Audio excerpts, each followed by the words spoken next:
Bonsoir, le flash de ce mardi.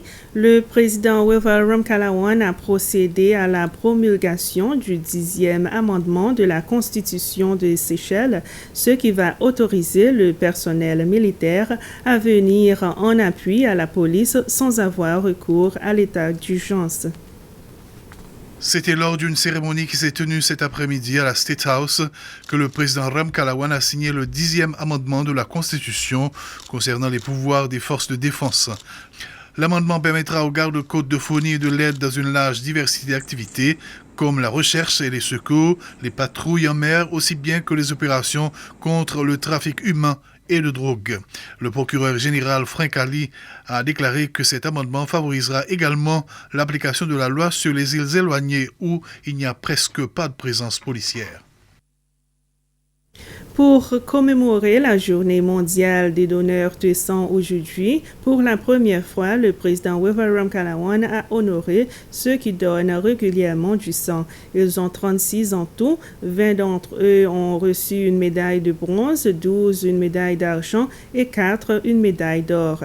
La cérémonie de remise des certificats et des médailles sont tenues à State House en présence de la ministre de la Santé et d'autres responsables de la santé, de la première dame Linda Ramkalawan et d'autres invités. Le président Ramkalawan dit qu'il est honoré de leur présenter leurs certificats et leurs médailles.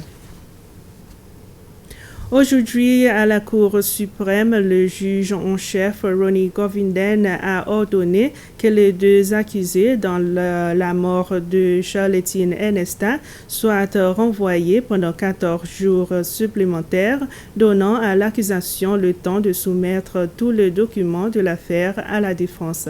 Charlettine est décédée la première semaine de mai de cette année et les deux accusés de son meurtre sont Lucelle Labrosse et Ashton Elizabeth.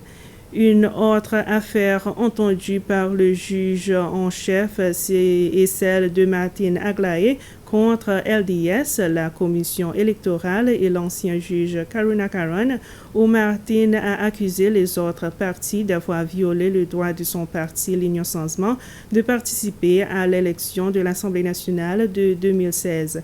Il demande l'octroi d'une somme de plus de 4,3 millions de roupies pour dommages et dettes contractées. Et voilà, c'est la fin de ce flash. Merci de votre attention.